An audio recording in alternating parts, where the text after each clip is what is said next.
Avec l'aide d'Akadosh Baruch Hu, on est dans la suite de notre Gemara de Masechet Beitza, et nous sommes donc Daf Yud Zayin Amud Bet, donc page 17b, et nous sommes à la ligne, on pourrait appeler ça plus que deuxième moitié, troisième quart. La ligne commence par Sha'ané, et il y a ensuite 2 points avant et 2 points à la fin de la ligne, qui prennent en sandwich l'expression Bet Shammai Omrim Shnei Tafshin. Nous avons expliqué une fois que quand il y a ce type de configuration, à savoir qu'il y a 2 points avant, 2 points après, c'est qu'on reprend soit une phrase de la Mishnah, soit une phrase d'une Braïta, qu'on va commenter. C'est comme une espèce de sous-titre, ou de titre de paragraphe. Bet Shammai Omrim Shnei Tafshin. Vous vous rappelez qu'il y avait une marloquette, est-ce qu'il faut 2 Tafshin ou Tafshin Echad? Et on avait vu dans la Mishnah que par contre, Modim, ils s'étaient d'accord que si jamais, par contre, il y avait... attendez, c'est au début du Pérec, quand même, hein, ça veut dire... il y avait marqué que si jamais il y avait Dag ou Bet Shalav, alors là, ils étaient d'accord tous les deux, Bet Shammai et Bet Hillel. Donc Bet Shammai était restrictif, à dire qu'il fallait 2 mets, Bet Hillel de dire qu'un mets suffit pour faire le Rov Tafshilin. Et la Gemara maintenant va parler de ça. La Gemara a dit Matnitin delo keitana detania. Notre Mishnah ne va pas selon l'enseignant qui a enseigné la braïta suivante, Amar Rabbi Shimon ben Elazar, que Rabbi Shimon ben Elazar vient interpréter la marloquette entre Bet Shammai et Bet Hillel. Modim Bet Shammai et Bet Hillel al shnei tafshin shetzarich alma nechleku al dag u'bet shalav. Que d'après Rabbi Shimon ben Elazar, ils sont d'accord Bet Shammai et Bet Hillel que sur le cas de 2 mets, qu'il c'est nécessaire d'avoir 2 mets. Et Alma Nechleku, sur quoi est-ce qu'ils sont en discussion? Alda ou Betsa Shalav. Sur le cas du poisson avec un œuf, c'est-à-dire un poisson un peu pané avec de l'œuf.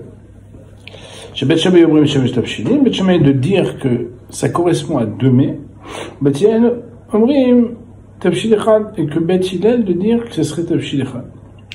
Shavim, par contre, il pourrait tomber d'accord néanmoins, Sheim Pirper Betsa Letordai, que si jamais, en français, j'aurais du mal à dire Pirper éparpillé, parce que ça veut dire que je fais des jeux de mots, mais en tout cas, s'il a été méfarper, alors il aurait effrité, il aurait éparpillé l'œuf à l'intérieur du poisson, au chéri sec, kaplutot venatan et tochadai, ou bien qu'il en aurait vraiment écrasé et qu'il en aurait fait un mélange, shem shidavshin, que c'est considéré comme 2 mets. Amar Rava, Rava de dire, il chetak et tanadidan valibet de Bet Hillel, et Rava de dire que la halakha est comme notre enseignant, selon, Bet Hillel. Donc, la Gemara, qu'est-ce qu'elle a fait? Elle vient, elle nous dit, écoutez, il y a 2 manières d'interpréter la marloquette entre Bet Shammai et Bet Hillel. Il y a la manière qui est celle de notre enseignant de la Mishnah, notre Tana à nous. Et dans notre Tana à nous, notre Tana, vous voyez bien comment il a expliqué les choses. Il dit que Bet Shammai dit qu'il faut 2 mets, Bet Hillel dit qu'il faut 1 mets, et qu'ils sont d'accord dans le cas où il y a Dag ou Bet Shalav, sans entrer dans les détails des caractéristiques de l'œuf, comment il est, quoi qu'est-ce, etc. La Gemara de dire, mais on a un autre homme qui s'appelle Rabbi Shimon ben Elazar. Et Rabbi Shimon ben Elazar, lui, il avait expliqué différemment la marque Bet Shammai et Bet Hillel, en disant que pour Bet Shammai et Bet Hillel, d'après lui, il faut tous les 2 mets, mais ils discutent, est-ce que Dag ou Bet Shalav, c'est considéré comme 2 mets ou non? Et chose qui reste très surprenante, c'est que dans cette manière d'aborder la marque Bet Shammai et Bet Hillel, on retrouve en plus que Bet Shammai est Mekel, alors que Bet Hillel est Mahmir. Puisque Bet Shammai et Bet Hillel, si d'après Rabbi Shimon ben Elazar, il va dire qu'il faut qu'il y ait 2 mets, et que quand il y a Dag ou Bet Shalav, d'après Bet Shammai, c'est considéré comme 2 mets, donc c'est fine, c'est Beseid. Alors que pour Bet Hillel, ça serait considéré comme un seul, mais alors qu'il en faut 2. Ça voudrait dire que ça pourrait pas être permis d'utiliser pour le Tafshilin. Bon, gardons-le, ok. En tout cas, il y aurait une manière d'arranger les choses, c'est si les choses étaient vraiment mélangées, éparpillées, etc., émiettées. La Gemara de conclure et de nous dire, il faut savoir que la halakha va être comme notre enseignant, c'est-à-dire celui qui nous a enseigné la Mishnah, donc qui se trouve à la page 15b, en haut, là où nous avons étudié au début du chapitre, et à l'ibad des Beth Hillel, mais ça suffit pas puisque là-bas il y a marqué Beth Shammai et Beth Hillel, et c'est selon l'opinion de Beth Hillel, à savoir que premièrement, il ne sera nécessaire d'avoir qu'un seul mets, et bien évidemment que quand il y a Dag ou Tsachala, aussi ce sera quelque chose mais correct. La c'est pas sur 2 mets normalement. On met de l'huile et du pain ou... Alors, la halakha, elle est un seul mets suffit. Peut-être qu'on est mahmir, mais en tout cas, d'après la stricte loi, un seul mets suffit, puisque la halakha est comme Beth Hillel. Ok? Alors, la Gemara nous dit, Achalo shaved, arezé lo yivashel alav. S'il avait mangé ou s'il avait perdu, il n'a pas le droit de cuisiner sur lui. Amar Abaye de dire, Naktinan itril beisato venechal eruvo gomer. Naktinan, nous tenons que itril beisato venechal eruvo, que s'il avait commencé sa pâte et que son hérouve a été mangé, c'est-à-dire que le gars en fait il était en train de faire sa pâte, mais ça veut dire qu'il voulait faire du pain pour Shabbat, mais son hérouve a été mangé, alors on est méquel de dire que Naktinan que hérouvo gomer, pardon, Nechal hérouvo, point virgule, et a été mangé son hérouve, point virgule, gomer. Donc je reprends la phrase, Amar Abaye, Naktinan, nous tenons, Itril beisato benechal hérouvo, point virgule, s'il était en train de commencer sa pâte et que son hérouve a été mangé, gomer, il a le droit de terminer, c'est bon? Rachid nous dit, Imitril beisato, les takna, pour l'arranger, les fota et pour l'enfourner. À l'aider hérouvo par le biais qu'il avait un hérouve. Et que son hérouve a été mangé, il a le droit de terminer. Autrement dit, à partir du moment où il a commencé de manière permise, il a le droit de terminer. Donc nous avons pris 2 halakhot aujourd'hui de cette Gemara. Premièrement que tafshil echad suffit. Et deuxièmement que s'il avait commencé de manière permise, même si à la fin il n'y a plus d'hérouve, ce serait quelque chose qui restera permis de terminer. Donc, nous prenons maintenant la halakha. On est au siman tav kuf kaf zayin seif bet dans Shulchan Mishnah Berurah.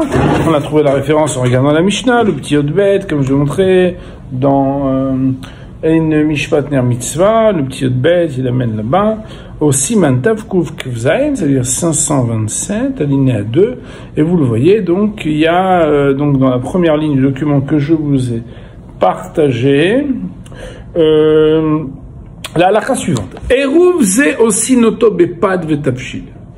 Ce hérouv dont on a parlé, donc c'est dans le séif précédent, on le prépare, on le réalise, on le façonne avec du pain et un mets. Veim lo asao el amitavshil levad mutar. Mais s'il ne l'avait fait qu'avec un seul mets, ça suffirait. Autrement dit, a priori, on doit me faire 2 mets et pas un seul mets. Waouh, bizarre, pourtant on a appris le contraire. On dit Mishnah Berurah, mais pas de tafshil, de tzarech lefot, ou de vachamiyam, ou de Shabbat. Pourquoi? Parce qu'il y a une nécessité et d'enfourner, et de cuisiner dans une marmite, de Yom Tov pour Shabbat. Velachen, c'est la raison pour laquelle, aussi, Eruv, mipad, vetafshil, merab Yom Tov. On va réaliser un Eruv avec un pain et un mets cuisiné depuis la veille de Yom Tov, shel smarze ofin mevashtin acharkar. Parce que c'est en s'appuyant là-dessus qu'on pourra et enfourner et cuire. Ça nous rappelle ce qu'on a vu dans la Gemara cette semaine. On a vu une opinion un petit peu plus haut dans la Gemara, je ne sais pas si vous vous rappelez, quelques lignes plus haut. On a vu plusieurs opinions. Une d'entre elles, c'était de dire que pour pouvoir enfourner, il faut avoir quelque chose qu'on a enfourné. Pour pouvoir cuisiner dans l'eau, il faut avoir quelque chose qu'on avait cuisiné dans l'eau. Et pour pouvoir enfouir, il fallait avoir enfoui précédemment. Il nous dit, le Mishnah Berurah, Ve'im lo asao el amitavshil levad. Je suis dans la partie du bas, c'est Ktan Vav. Vous la voyez? La notation Vav? Ve'im lo asao el amitavshil levad. S'il ne l'avait a posteriori, il fait qu'avec un seul tavshil, un seul, mais sous-entendu sans pain, alors ça serait permis. De Meikaradin l'ensachel amitavshil levad. Car, d'après la stricte loi, il n'y a de nécessité qu'un seul mets. Ou mahane ben les pâtes ou ben les tafshil. Mahane en araméen veut dire mo'il en hébreu. Et cela fonctionne, cela est bien. Que ce soit pour faire du pain qu'on va enfourner ou pour le faire pour un mets cuisiné qu'on va mettre dans l'eau. Car ainsi est l'opinion de la majorité des décisionnaires. Et d'ailleurs, c'est comme ça que nous on l'a compris dans la Gemara quand on l'a étudié simplement. Et là, seulement qu'il y a eu un minhag de prendre sur soi, d'être rigoureux et restrictif, d'exiger un pain et un mets. Mais la reine, c'est la raison pour laquelle, puisque d'après la stricte loi, ça n'est pas indispensable, mais que d'après le minhag, c'est devenu nécessaire, alors, moutard, c'est permis. Ça, c'est la première information que donne Mishnah Brura. D'ailleurs, qui va en phase quand même avec ce qu'on a vu dans la Gemara, n'est-ce pas? Et si on a quelqu'un qui dit, écoute, je vais te dire la vérité, j'ai pas très honte, ma femme, moi, voilà, on achète les chalotes. Comment vous achetez les chalotes? Non, mais c'est pas un péché capital, ça coûte 12 shekels, alors que la chala, ça peut être une demi-heure de travail.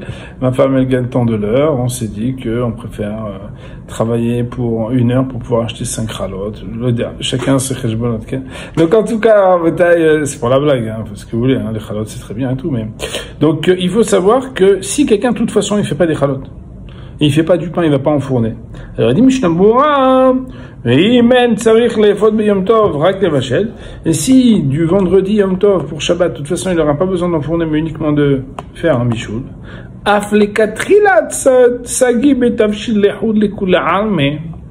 même a priori il sera suffisant d'avoir un mets, d'après toutes les opinions, même ceux qui sont mahmirim, parce que ceux qui sont mahmirim de dire qu'il faudrait faire, il y a un minag de faire un pâte plus un tafshil, c'était pour honorer l'opinion de ceux qui diraient que pour pouvoir mettre au four, il faut avoir enfourné, pour pouvoir mettre dans l'eau, il faut avoir mis dans l'eau.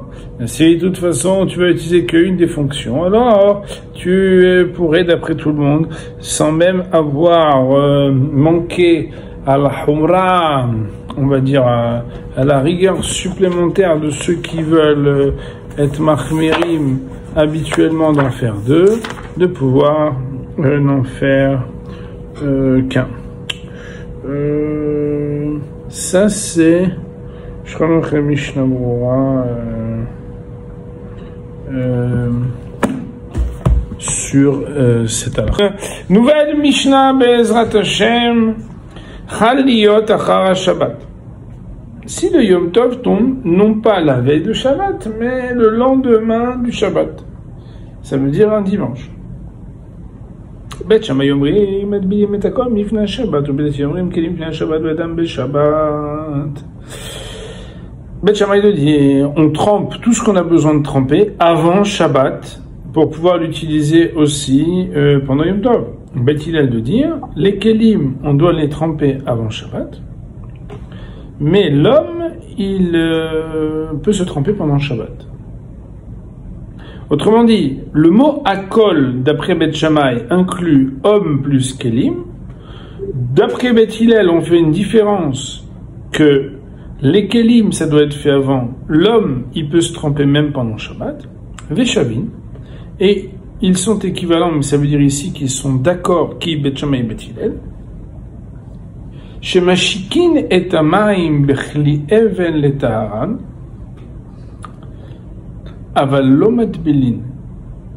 C'est qu'on va pouvoir faire un processus qui s'appelle la hashaka de l'eau par un ustensile en pierre pour les purifier. Bien évidemment, pour l'instant je traduis, mais je n'explique rien, on va en parler tout de suite. Aval lo matbelin, on ne pourra pas tremper.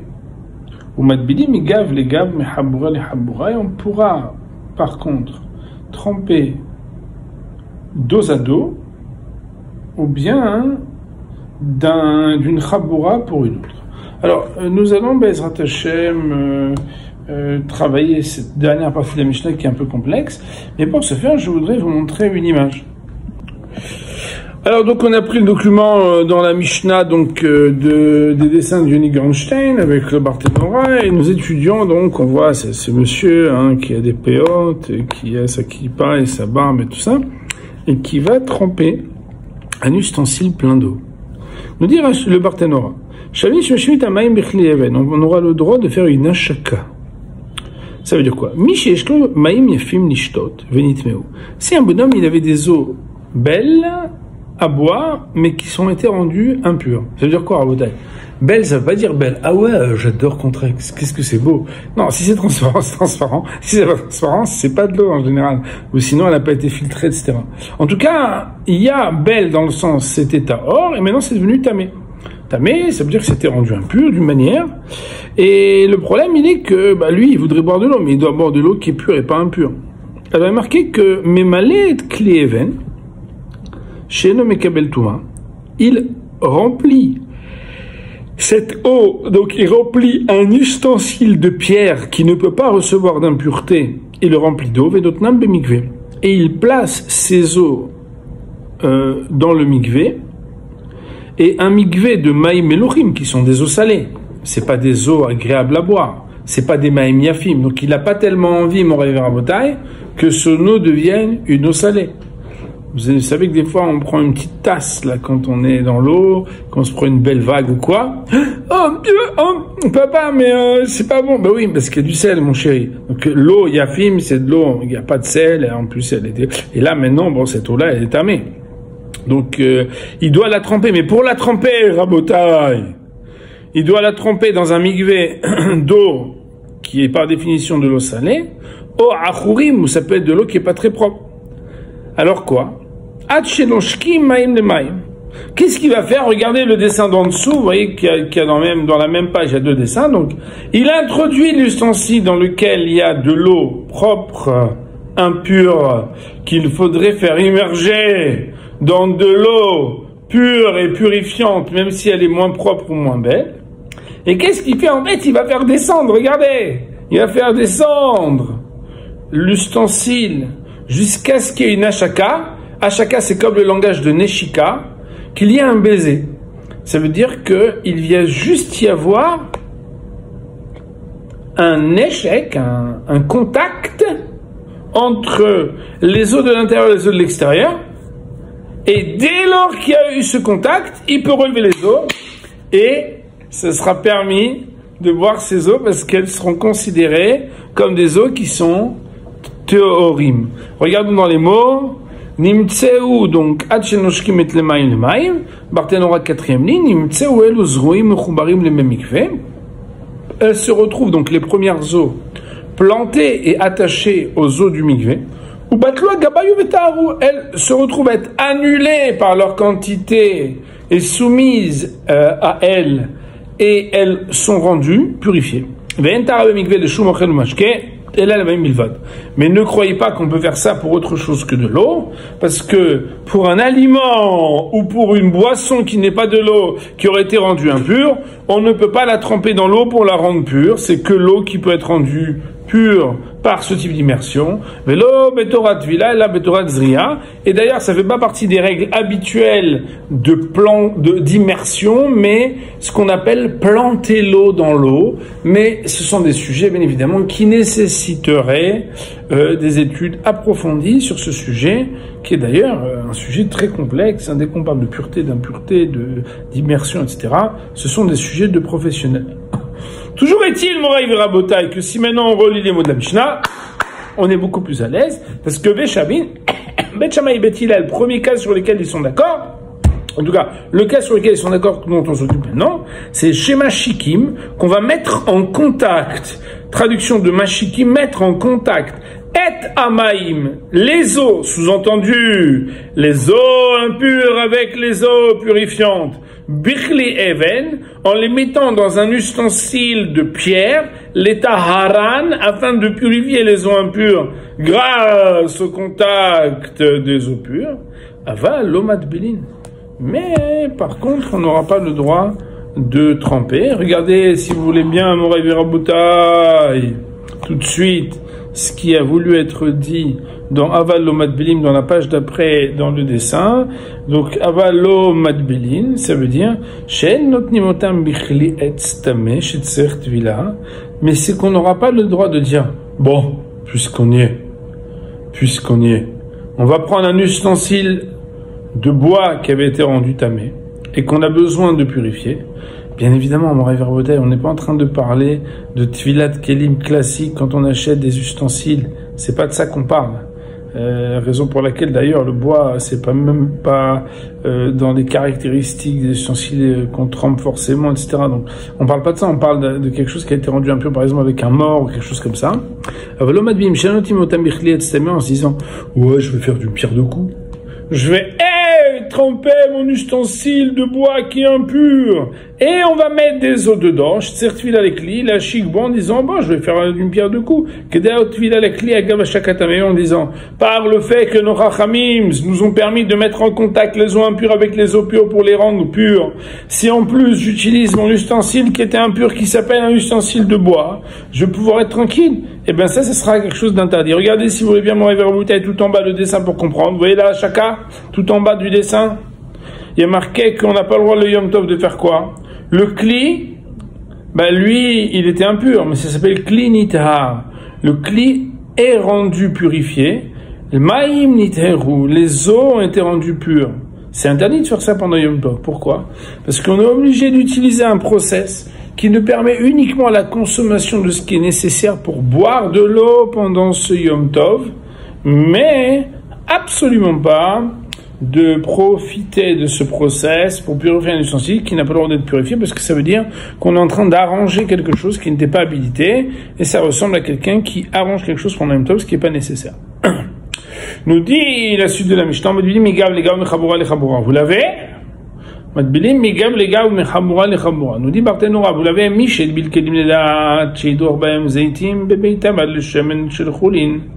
Alors, je dois vous faire une petite introduction pour comprendre. Vous êtes avec moi?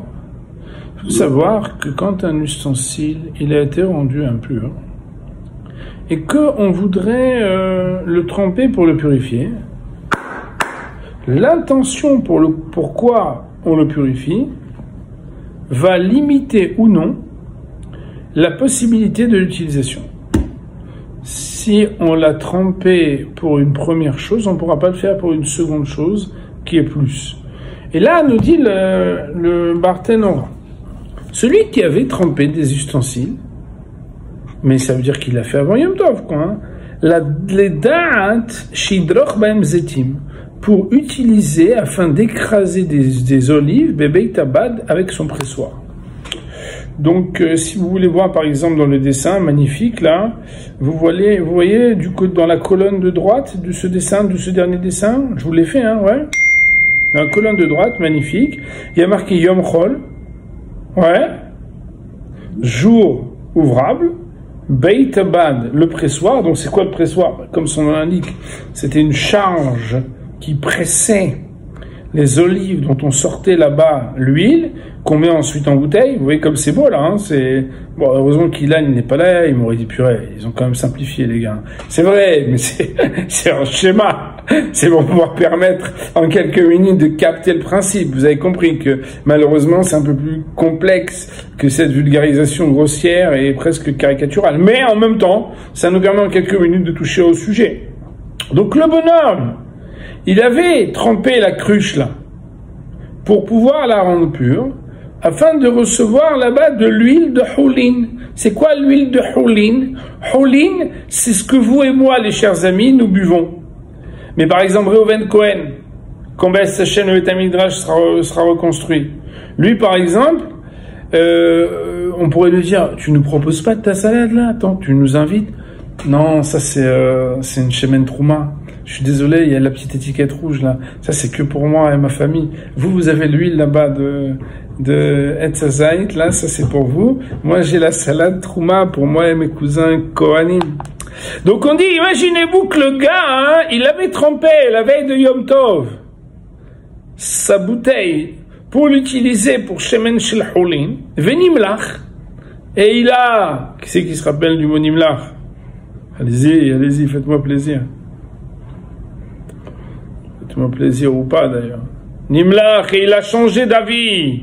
L'idror ben manavim begat le yain shel trouma.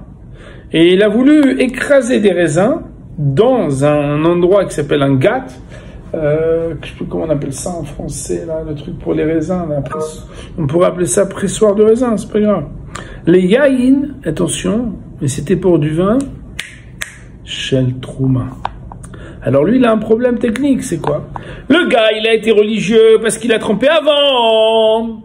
Seulement, il a changé d'avis, il en a besoin maintenant pour une pour du yaïn de trouma. Or, trouma est inaccessible à celui qui est accessible que pour Holin. Alors lui, ici, préalablement, avant de les tremper, par le même geste d'immersion, il avait à l'esprit qu'il voulait utiliser pour du yaïn de trouma. Ça aurait été pas des problèmes, et même avec la même immersion, ça aurait suffi pour les deux, et pour le trouma, et a fortiori pour le holims.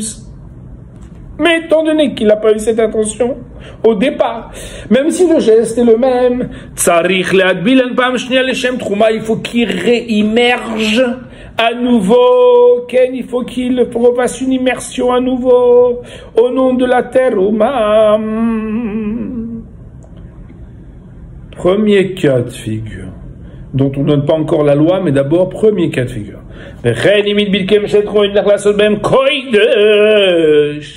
Mais il y a Holims, il y a Trouma et il y a Koidesh. C'est quoi Koidesh?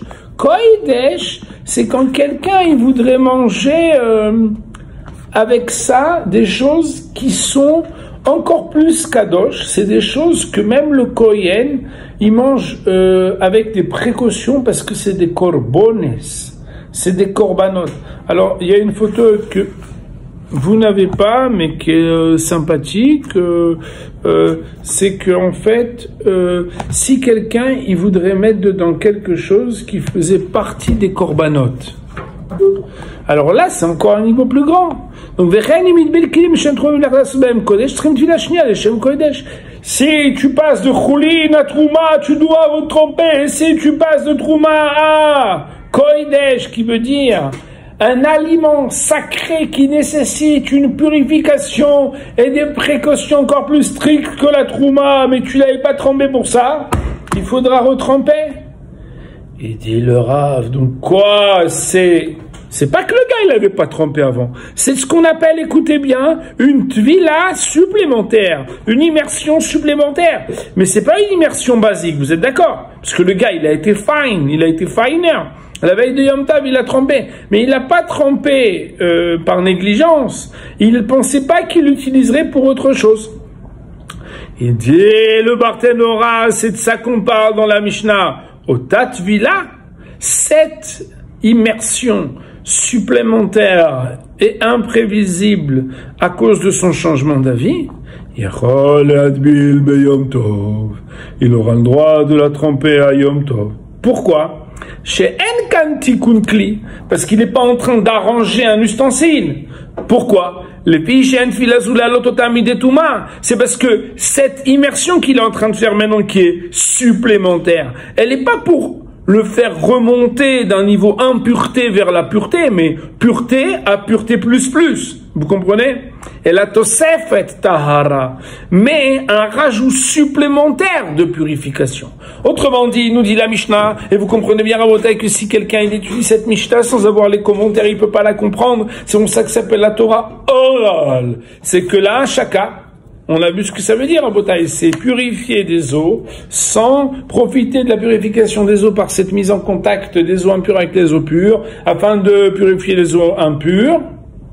On n'a pas le droit de profiter, de rendre pur grâce à ça un keli qui était impur. Mais on devrait utiliser uniquement un kli even. Deuxième halakha qu'on apprend, c'est que on aura le droit, oui, par contre, de tremper migav les gav ou mehabura les habura. Alors, bon, il est vrai que le mot gav les gav, on l'a pas vraiment résolu. Nous avons regardé dans le Yachid, parce que j'avais la question de savoir ça veut dire quoi migav les gav.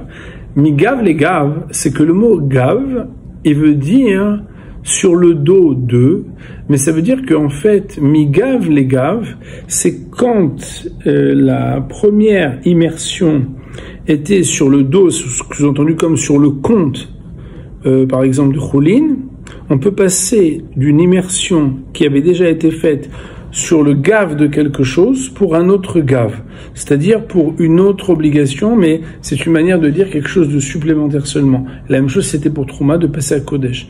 Donc, Matbili mi gav le gav signifie ici qu'on peut passer d'une cause pour une autre.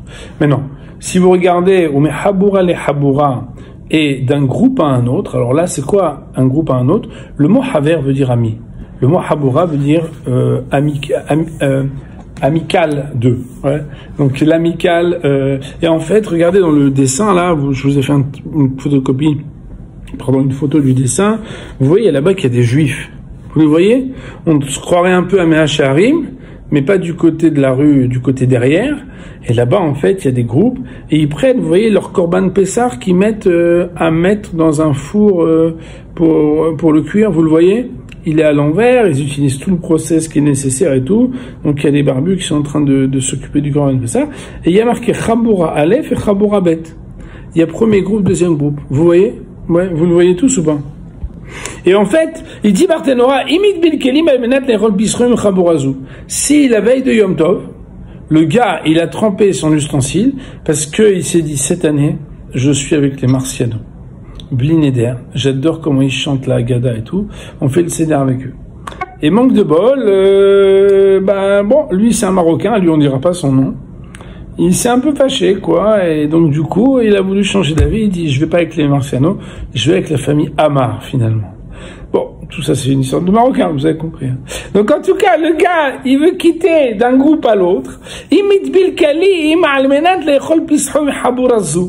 Il avait trempé ses ustensiles pour manger le korban. Korban, on entend le mot korban, on sait d'abord que c'est du kodesh, c'est un truc qui a des restrictions, etc. Pour manger avec ce groupe-ci.